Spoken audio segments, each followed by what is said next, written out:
So it's 9 o'clock. I would like to warmly welcome you to this breakfast seminar, the first breakfast seminar of the Mistra SafeChem project, a project on development and design of sustainable chemicals adhering to the principles of green chemistry. My name is Patrik Andersson. I'm an innovation coordinator in sustainable chemistry at IVL and also the program director of Mistra SafeChem. I also hold a position as environmental chemistry professor at Umeå University. So today we have 3 speakers, and I will briefly go through the housekeeping, then followed by an introduction of the program, and then Magnus and Belén will take over and give their presentations. So first of all, this webinar will run for 60 minutes. We will have presentations 2 times 20 minutes plus my introduction. And at the very end of this webinar, we will have openings for questions and discussions.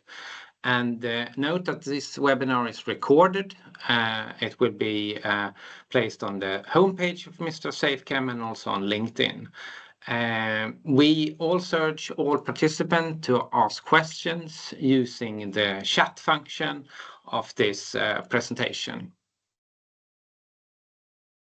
So speakers, as I said, myself, I have introduced myself. There will be followed by a presentation by Magnus at AstraZeneca. And then finally, Professor Belén Martin Matute from Stockholm University will wrap up this webinar. So a brief introduction of our program, the Mistra SafeChem program. What is that? It's a research program devoted to green chemistry. We also have very much a focus on safe and sustainable by design, using a very holistic approach, including different disciplines and expertise in reaching a greener chemistry. So we develop new synthesis process in focus for this breakfast seminar. We also work with risk assessment technologies, life cycle management, and by that, in a framework, build a system for reducing risk and designing new green chemicals. So the project is led by IVL, but it has a large number of research partners and industry partners that I will show you very soon here. We are now in phase 2 of this project and started last year. The project will end 2028. We have a budget of totally 200 million, 140 from Mistra, and then industry contributions with 2 times 30 million per phase of this project. And you're warmly welcome to follow the program on LinkedIn and also on homepage. So we are proud to have distinguished research partners from the research institutes of IVL and RISE, but also the academic partners from Danish Technical University, KTH, Stockholm University, and now also in phase 2, Uppsala University. And then we have several industry partners today represented by AstraZeneca, but we also have BASF, Cambrex, Enginzyme, Lignicor, Merck, Norion, Perstorp, and Stockholm Vatten och Avfall. The project is organized in different work packages. Today we will speak about and hear about research in work package 4, design management of chemicals, materials and process. And here is where new design, new catalysis reactions are being discovered and developed. And then there are 2 work packages working with the hazard and the life cycle of the process and materials and chemicals, and 1 work package where we in particular focus on case studies for safe and sustainable chemistry. The research is then connected and interplayed in multidisciplinary case studies where all work packages work together with all partners, industry, research institute and universities in 5 different case studies as shown on this slide. Before I end my presentation, I would like to highlight 2 activities that we have ongoing, and there is still a few days left for registration of this one-day event that will be the October the 7th, held at IVA in Stockholm. A full day where we focus on safe and sustainable by design, where we are very happy to have speakers from Joint Research Centre, European Commission, key players in industry, and also the General Director of KME, Per Enquist, to mention some. So still open for signing up. A few more days. We have a few slots left. I'm also very happy to announce that we were yesterday accepted as leading a session on the next CTAC conference, CTAC Europe, the 36th annual meeting that will be held in the Netherlands in May next year. A session that we have given the title Innovative and Transdisciplinary Approaches to Eliminate Hazardous Chemicals and Develop More Sustainable Chemicals and Materials. It will be chaired by myself, Adji Matthew, professor at Stockholm University, and postdoc Kerstin von Boris at Danish Technical University in Copenhagen. This session is now open for abstracts, for posters and oral presentations until November 26.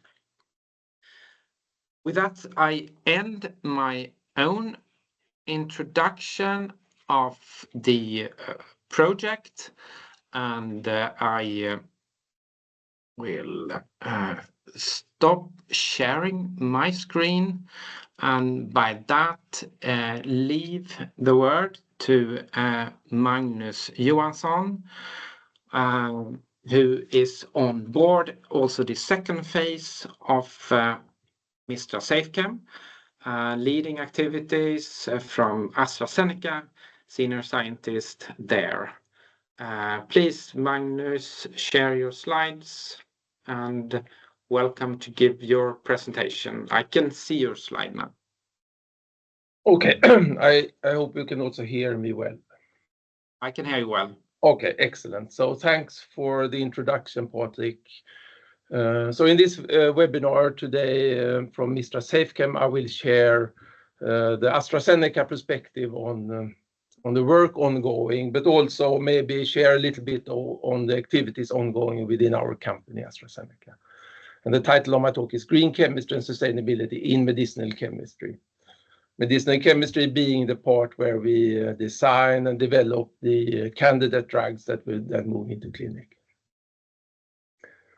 Okay, so first of all, if we look at sustainability as a big concept, AstraZeneca has its own take on sustainability, and it's not only about the environmental protection, it's also about access to healthcare, ethics and transparency. Access to healthcare meaning that we want to have drugs which are affordable and as low pricing as possible, etc. And ethics and transparency also includes work for safety, health, inclusion and diversity, etc. But today's talk and also the focus of Mistra SafeChem is about environmental protection, lowering carbon footprint in chemical production, looking at the product sustainability, also looking at how we can use natural resources in a recyclable and efficient manner. So if we look first of all at the AstraZeneca decarbonization approach, it has 4 pillars, which are also common with the green chemistry principle. First of all, it's about avoid through green design and new ways of working. Reduce, of course, carbon footprint in terms of substitution and also to some extent by compensation. And what's interesting, if we look at scope 1, 2, and 3, not only within our company, but in chemistry industry in general, is the fact that most companies have good control of scope 1 and 2. And so is also the case for AstraZeneca, but it only constitutes about 3% of our corporate footprint, carbon footprint. But then we look what's outside of our own control. It constitutes 97% of our footprint. And this is also where we buy chemicals, we use chemicals, we synthesize new molecules. So this is where we need to work the most. So first of all, if we look at the drug discovery process, where we start and where we end. So the starting materials are to be found in the periodic table. And here you can see different colors. So if we have a green color for an element, it's abundant. If it's red, it's less abundant or a rare element. So of course, the ambition is to use the green elements in the periodic table, put those elements together in the synthesis and formulation to produce an active, what we call an active pharmaceutical ingredient, the drug, that we then distribute and deliver to patients in need to treat any disease. But then what's also interesting and also covered in SafeChem is what happens in the patient. The drug gets metabolized and it gets excreted. We get it out in wastewater and it goes back to nature. And then it's interesting to see in what form we sort of, the API is delivered back to nature. So SafeChem helps us in understanding the overall carbon and environmental footprint, also of our chemicals and our APIs. So we work, for instance, together with IBL on life cycle assessment. We work together with RISE on safety and tox and ecotox. We ourselves look at the degradation pathways of our drugs in terms of metabolism, so what happens in the body, but also how they degrade in nature. Synthesis, which is the majority of today's talk, is covered in the work package 4 together with mainly with Stockholm University, but also KTH and the collaborating partners we have in industry. I added this picture to sort of visualize for you all what drugs of today look like. So these are the top 11 small molecule drugs by sale last year. And here we really see the complexity of drugs. We form a lot of carbon-carbon heteroatom bonds in the synthesis of these molecules. And we need a lot of chemicals to do this. We need also a lot of solvents to actually accomplish synthesis of these molecules. We have different sorts of fragments. We have naturally occurring, sometimes carbohydrates incorporate in our molecules, but we also have amino acid and amino acid sequences. And I do think that Belen Martin Matute will later talk about amino acids in her presentation. So we try to cover as broad space as possible within the program. And to add to this challenge, if we look at drug discovery 10 years ago, 15 years ago, it was mainly small molecule drug discovery. This has changed, this landscape has changed dramatically. And now it's also antibody therapeutics, cell-based therapeutics, peptides, protein therapeutics, and also oligonucleotide-based therapeutics. And of course, the more carbon, the larger the carbon footprint. But as said, today's focus is on small molecules. If we look on a typical compound from AstraZeneca, a typical small molecule, and the environmental footprint in a life cycle assessment, you should focus mainly on the blue part, which is the API production. But the red is tablet in formulation. We also have packaging, distribution, use, and disposal. You can see that the major component in the carbon and environmental footprint is the blue part, and that's actual synthesis, the making of the drug. And if we then break that down to what are the contributions in global warming alone, we see that organic materials and solvents that has the most carbons also carry the largest contribution to global warming potential. And of course, then chemistry, medicinal chemistry, synthetic chemistry has a key role to play in minimizing this waste.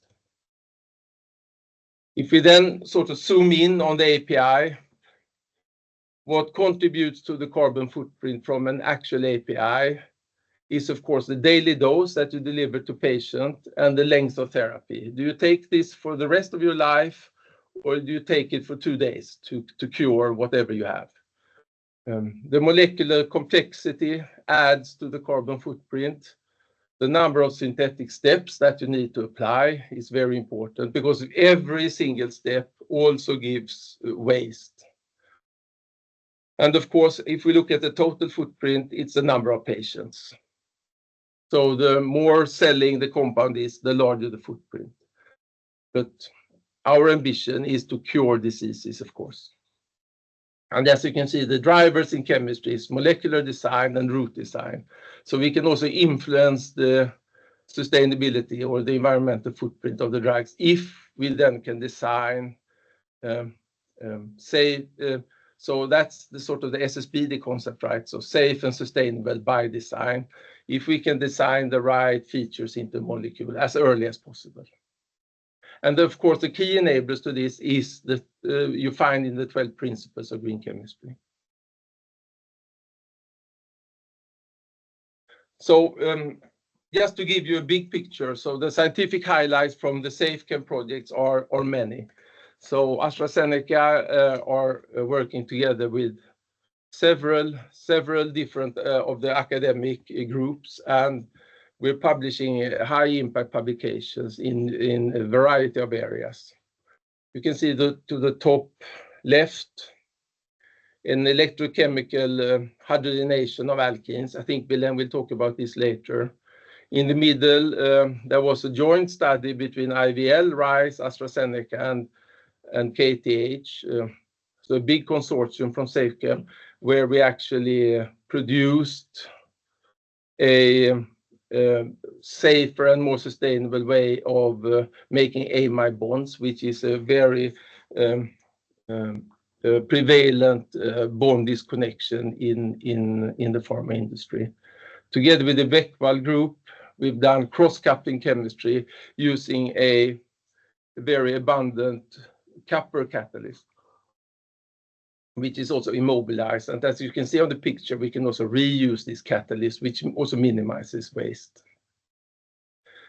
But today I will focus on some of the work that we're doing also in-house, and that's focusing on taking drugs and making new drugs out of drugs in a single step using CH activation, so functionalization of the CH bond.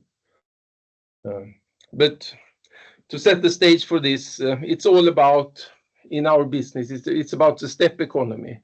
Each and every new step adds to the PMI and the waste generated.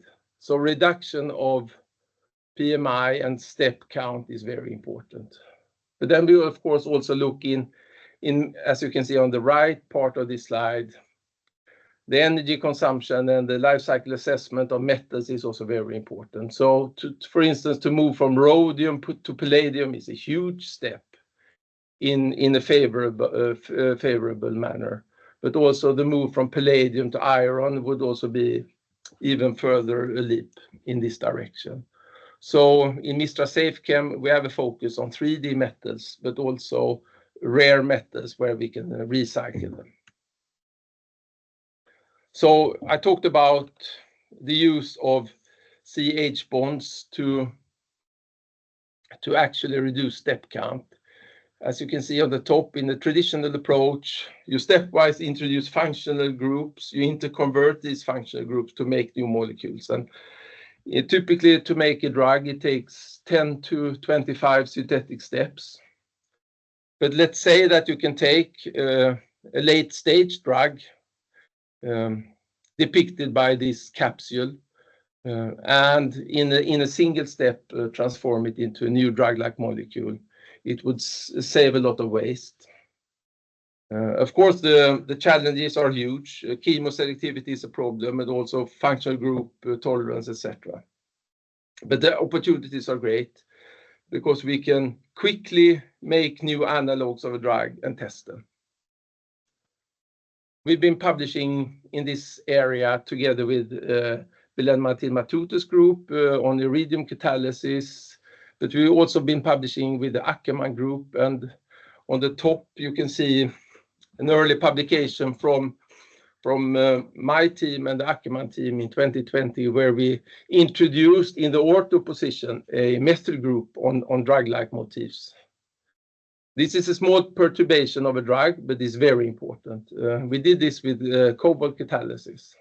But as you can see, it was restricted to the ortho position, but we wanted to extend that to meta-functionalized molecules. That was also done by Jingquan Yu in 2015, but in a very laborious manner. So our ambition in this case was to take a parent compound and then to be able to introduce methyl and different degrees of fluorinated methyl groups into a drug-like molecule. And as you can see, we could access the magic methyl effect. If we could do the CF3 in the last step, we would avoid PFAS precursors in the synthesis. And we can also improve, of course, the overall properties of the molecules. We were able to do this with racemium catalysis using bromoacetates, where the acetate was a transient functional group, which we then could, by decarboxylation, could turn into, by decarboxylative protonation, turn into methyl groups and different varieties of fluorinated analogs in actually a single step. And as you can see by the numbers below the imatinib, which is a marketed drug, we were able to save 7 + 9 + 7 + 5 steps using this synthetic methodology. And this was published earlier this year. This is just one example how we can sort of accomplish CH functionalization and making new drugs in a single step rather than 20 synthetic steps. And since before this and after, we've been publishing in this area extensively to be able to functionalize drug-like motifs, building blocks, oligos, peptides, new modalities, molecules. And here on this slide, you can see a number of publications from us in collaboration with Stockholm University, University of Göttingen, Princeton, and other universities. And of course, key to success for us as a pharmaceutical company is education, collaboration, to get these scientific advancements that you've seen in the previous slides. We get support from Marie Curie. We have our own postdoc program internally. We work with Vinnova, SSF, and we have this huge grant and this opportunity to work on sustainable chemistry supported by Mistra, and we're extremely grateful for this opportunity to participate. And just, to give a flair on what's next on the horizon, not only influencing maybe drug discovery. I mean, we can see in the news today the PFAS discussion, and PFAS is a very hot topic in the drug discovery process because it's a way of reducing metabolism of compounds. So fluorine is very important for drug discovery. But we're also, of course, following the new legislations coming in this area.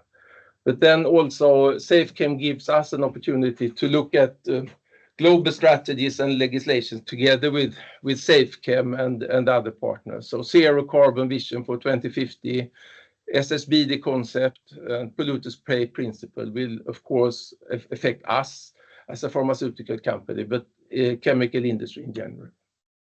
So by this, I'm at the end of my presentation and just want would like to thank the AstraZeneca team.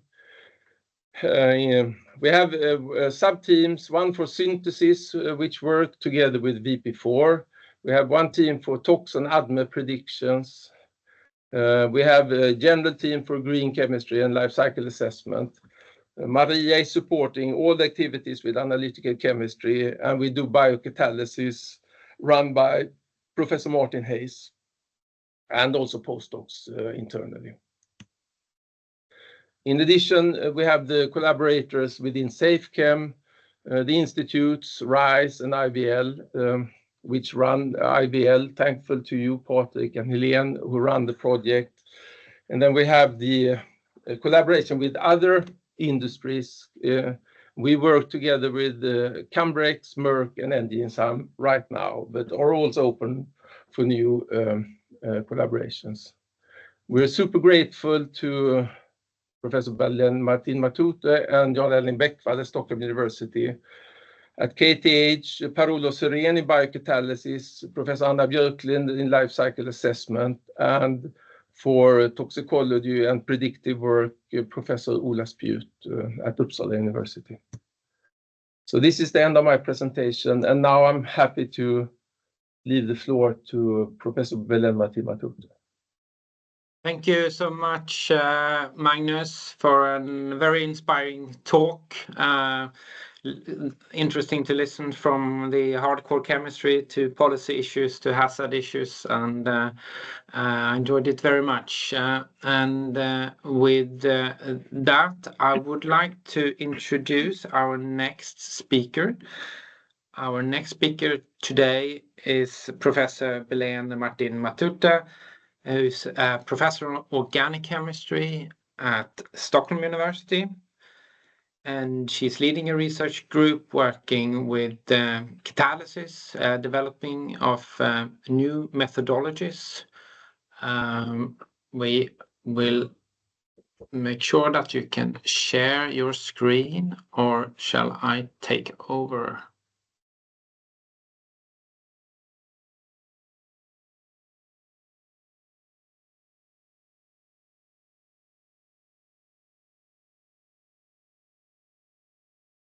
Share, Belén, or are you able to share from you? No, you have to share for me. I have to share. Yes. Yes. I share.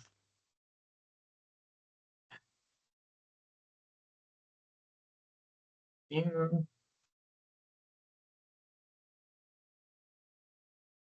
I hope you can see the screen now.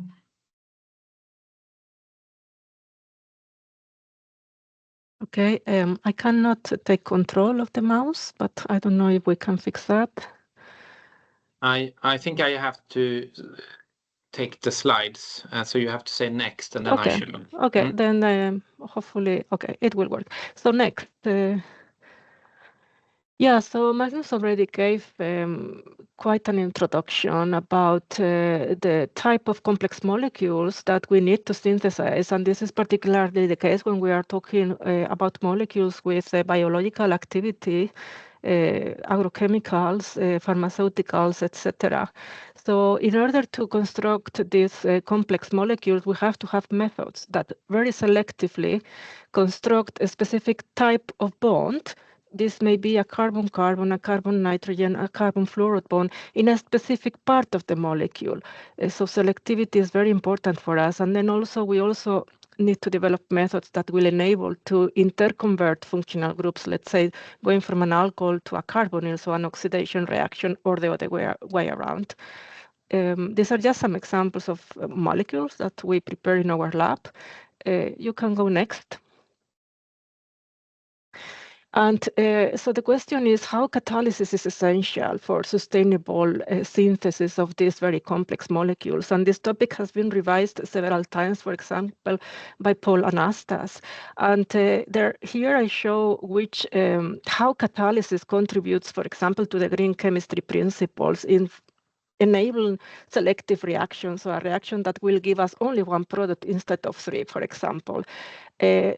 saving energy as a catalyst lowers activation energy and enables reaction under milder conditions.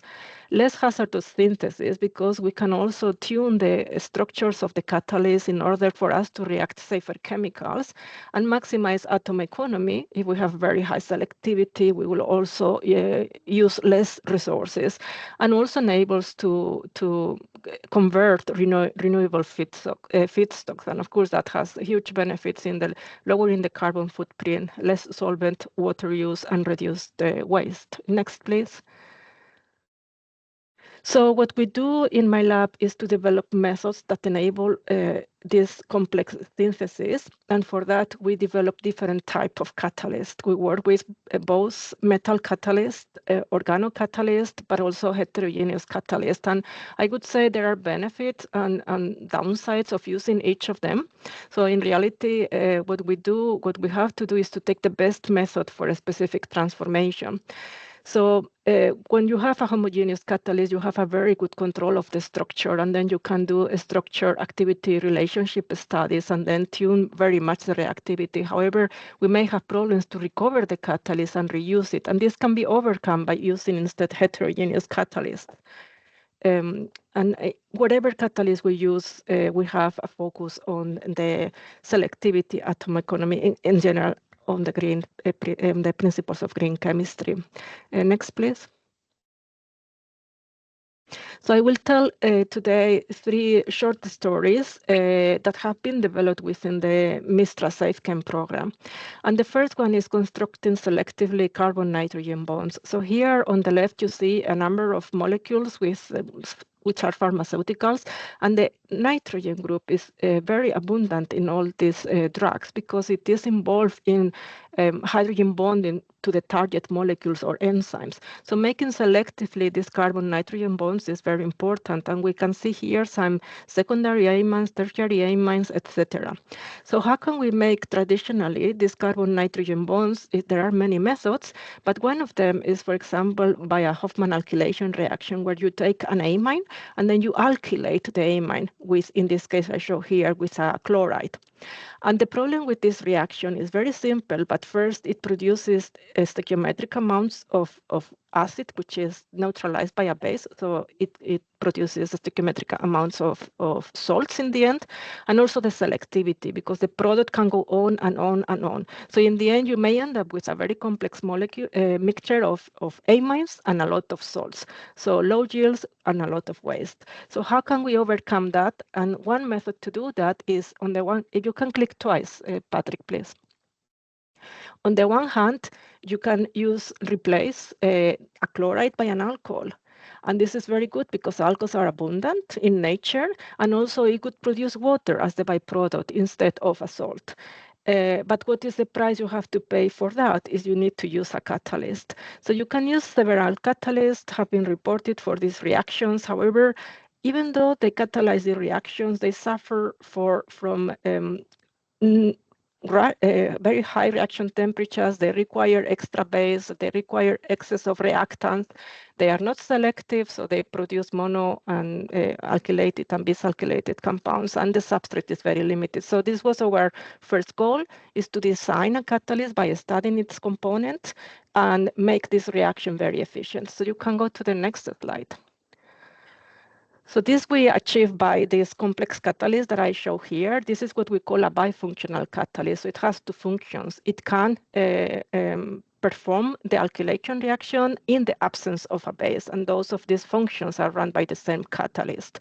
And we show here that we can with this catalyst, we can run this reaction for a very broad and even at room, very broad scope and at room temperature, using no excess of any reagent, no base, and with full selectivity at room temperature. Next, please. And even we can use those substrates that were not reactive for this chemistry before, and that is specifically alkyl amines. So now we can also use this catalyst, and we have expanded the scope, keeping the same selectivity and with a minimum use of reagents. Next, please. So the next step we took here within Mistra SafeChem was to be able to apply this chemistry for the alkylation of amino acids. And Magnus already presented before why amino acids are very important in medicinal chemistry. So they are used in pharmaceuticals, but also in protein engineering, artificial proteins, biodegradable polymers. They can be used as hydrogels, surfactants, etc.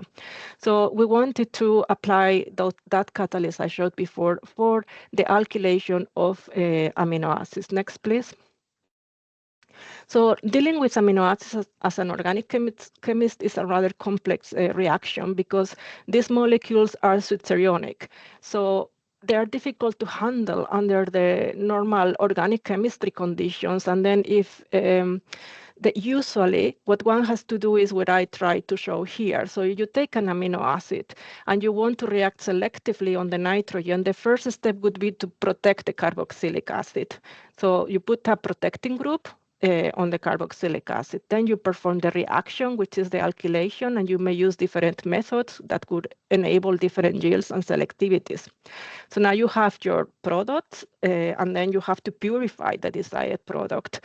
So that's another step. And then you need to remove this protecting group to give the final compound, and then you need to purify the final compound. So this requires 5 steps and a huge amount of solvents and time.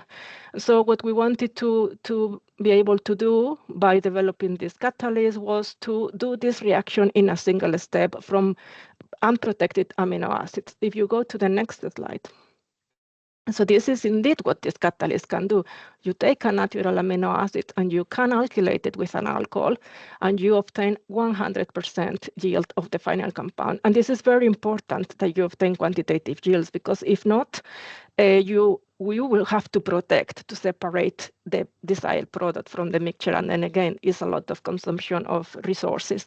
So it's very important that the catalyst gives full conversion into the product. And so we also showed that we can also recover the solvents and reuse it. And also, this is one of the very few examples reported in the literature where a homogeneous catalyst can actually be recycled and reused. And they were showed here. And now we are working on modifying the catalyst so that the recyclability can be even more robust than what I show here on the slide. Next, please.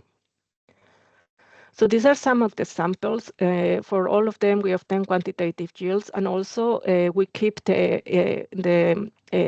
enantiomeric excess of the starting amino acids. So we are making chiral molecules here. So we can apply this to natural amino acids, alpha amino acids, also beta amino acids. If you go next. The next, please. And also we can use this chemistry to synthesize different surfactants by using very long-chain aliphatic alcohols. And the same would apply for the chemistry of carbohydrates. Also, Magnus has shown why carbohydrates are also very important as motifs in pharmaceuticals. And here I show this antibiotic, which is a glycan. And so glycans contain amino sugars, and they are very important, for example, as antibiotics. If you play next twice, please. And with this catalyst, we can also do this chemistry, avoiding every single protection or the protection step. So here are some of the examples where we apply this to glucopyranosytes. If you click next, please. But also we can apply this type of chemistry to other glucopyranosytes where the nitrogen is moved around this 6-member ring of the carbohydrate. And even we are able to use commercially available hydrochloride salts of these compounds, and we don't even need to remove in a separate step the salt, but we can use it directly and obtain very high yields. And if you click next, please. And a direct application of this chemistry is the synthesis of surfactants. So in a surfactant, you have a polar head, which in this case is the carbohydrate, and then the long aliphatic chain hydrophilic part of the surfactant. Next, please. Okay, this brings me to the second topic that has been developed under the Mistra SafeChem, and this is to use carbon dioxide as a building block in organic chemistry. So we need to also minimize the use of fossil resources, and we have a huge source of carbon, which is carbon dioxide. But carbon dioxide is very stable, kinetically stable, unless you use an external stimuli. And this can be, for example, a catalyst. In the presence of the catalyst, we can react carbon monoxide and use it to make many different organic compounds, as those shown here. Next, please.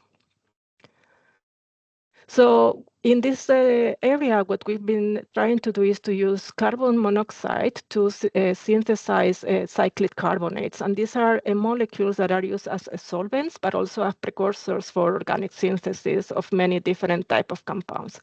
And so you can make these compounds from an epoxide, and then you use a catalyst and carbon dioxide, and you form this 5-member cyclic ring.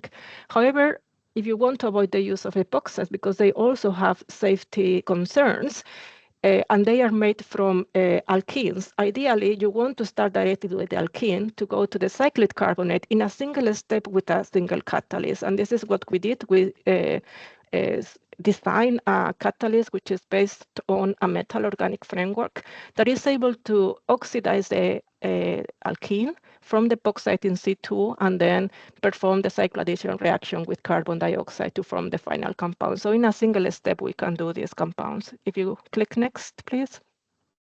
And these are some of the examples, and I don't want to go through all of them, but we can, because this is a porous materials, we can have size selectivity. And it's very important to mention that because we use a metal organic framework as a catalyst, we are able to do this reaction under extremely mild conditions for this type of chemistry. When you try to do this chemistry with carbon dioxide, you usually require very high pressures. But by doing this in the confined environment of a metal organic framework, we can use just 1 bar of carbon dioxide under very mild conditions. Next, please. And so what we have used this also for is to synthesize in chiral cyclic carbonates using this technology in a way that enables us also to introduce different carbon isotopes. And we have done this for carbon-13 and even for carbon-14. And this is also very important for the pharma industry to study the metabolism, for example, of drugs and how they are absorbed and released from the body. Next, please. And these are just some of the examples where we have done with AstraZeneca on synthesizing carbon-14 radio-labeled cyclic carbonates with a very high incorporation of the carbon-14 of the molecule through using this metal organic framework. And another positive aspect of this catalyst is actually we can use nearly a stoichiometric amount of carbon monoxide thanks to the use of this metal organic framework. And this is extremely important for the synthesis of this radio-label compound. So you don't need to use an excess of the carbon-14 labeled carbon monoxide source. Okay, next, please. And now, very briefly, the third project that we've developed within Mistra SafeChem, and this deals with reduction chemistry. Oh, sorry. No problem. So this is a very common reaction in organic synthesis where you go from a triple bond to a double bond. And typically here, one would use a palladium catalyst and also hydrogen gas, and to make this type of molecules that I show here. But hydrogen gas is obtained from fossil sources, is highly flammable. We need usually an organic solvent, and palladium is a noble metal, and so we wish to replace that. So what we did, if you show the next slide here, was to replace the palladium by a nickel, which is commercially available and is non-pyrophobic. We used a nickel foam, and we replaced the dihydrogen by protons. And so the protons are producing the hydrogen source electrochemically. So we use electrochemical setup. So with this, we were able to reduce triple bonds to double bonds selectively and with very high yields using a completely recyclable nickel foam. If you go to the next. So the next step, we took another reduction reaction. In this case, we go from the double bond to the fully saturated organic chemistry using organic compound using the same type of electrochemical setup. But what we really wanted here to do was to compare this nickel method with the classical palladium method using dihydrogen. Next, please. So this is just to show that this reaction works very well under the electrochemical setup, and it tolerates also a variety of functional groups. So it can be broadly used for organic synthesis. Next, please. And together with Word Package 3, during the development of the method, what we did from the beginning was to replace reagents or solvents that had some toxicological concerns. And for example, early on, we replaced methanol by ethanol, but also we replaced the acid that was needed for producing the hydrogen.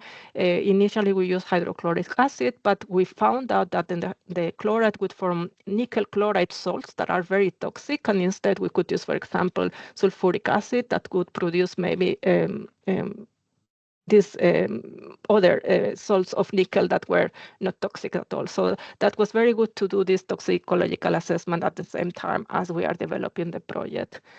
Next, please. And then we decided to really put in a balance which of the two methods, the traditional palladium versus the nickel method, is more sustainable. Next. So we did this life cycle assessment, and we compared both catalytic systems. And what we found actually was that the nickel method, despite using an abundant metal, was actually using a much more resource use, for example, in acidification being 50 to 14 times larger than the nickel for the nickel system than for the palladium system. Even for all the rest of the impact categories that we studied, the nickel system was always worse than the palladium system. But if we analyze this graph, I know it's very complex and there are many colors here, but we clearly see that most of these negative contributions for the nickel system are based on the use of the platinum counter electrode that was used in the electrocatalytic system. So by replacing the platinum by a carbon counter electrode, we were able then to lower all these effects of the nickel in these impact categories. Next, please. So we also did some prediction of the electricity scenario for the year 2030 and where for electricity, I mean, the wind power will take over substantially. And what we could see also is that there was a reduction of the impacts in all the categories for both of the catalytic systems. So that was also good to see. If you go to the next. Yeah, I just want to thank now to finalize my summary by acknowledging my research group and the main participants of the 3 projects, and also the collaborations, particularly within the Mistra SafeChem project that had enabled us to look at how we develop catalytic processes from a sustainable manner from the day one when we start developing these processes, and of course all the financial support from different foundations and yeah, and the companies, of course. And with this, I want to finish my presentation. Thank you. Thank you so much, Belén Martí-Matute, for your presentation. Stop sharing my screen. And thank you both for presenting. I am looking into the chat and I don't see any questions there. I would just like to maybe ask you both one question before we wrap up. So you both talked about the use of natural resources. Interesting, Magnus mentioned that, but also Belén mentioned using carbon dioxide as starting materials. Maybe you can elaborate a little bit on the challenges that is facing. I mean, that's a huge research challenge of the future, moving away from fossil fuel-based materials towards bio-based materials, and just as you mentioned it. So, any thoughts or any comments on that? Belén, do you? Yeah, Belén, do you want to start? Yeah, I mean, one of the main challenges, I would say, I mean, we have a lot of carbon dioxide, so why not to use it? The problem is when we are using it, it has to be through a process that don't produce even more carbon dioxide than that we have consumed. So as a synthetic chemist, this is a great challenge, and a great challenge that you cannot take if you just focus on the development of the reaction. You have to take a more holistic approach and have a much wider view of how the chemistry is influencing the overall production of carbon dioxide. Magnus, do you have any comments on that? Oh yeah, definitely. I think, you know, Belén had a beautiful example where she actually used one equivalent of CO2 alone in her transformation, and that's in chemical synthesis very rare. Usually you use an atmosphere of CO2, and then the majority of CO2 is not used in the chemical transformation process. So that's of course it's an advancement, but then so that's carbon fixation. That's one thing. The other one is reduction of CO2, which is also a huge topic, to produce biomethane that can also be used in synthesis. Then the next question there is the oxidation of methane to produce functionalized hydrocarbons, which are both huge challenges for chemical industry. Yeah, thanks. Thank you so much for your comments there, and thank you so much for your presentations. I would like to wrap up this breakfast seminar. Thank you, speakers, and thank you, audience, for listening. I would like to say that we are now planning for a second follow-up breakfast seminar that will most likely be held at the end of this semester, so late in November or early in December. And I would like you just to urge and keep watching our channels, our LinkedIn, and we will obviously distribute the information on next seminar. I also would like to take the chance again to stress that we still have a few open slots for the SSBD event coming up October the 7th. We are very much looking forward to that, so please urge you to sign up for that. And also keep your eyes open for the CETA conference and the session that we are organizing from the project that we really hope will be a cross-disciplinary session and event where green chemistry can meet hazard assessment and risk assessment of chemicals. So with that, I would like to end the session. Thank you very much for listening, and see you soon on upcoming events. Thank you.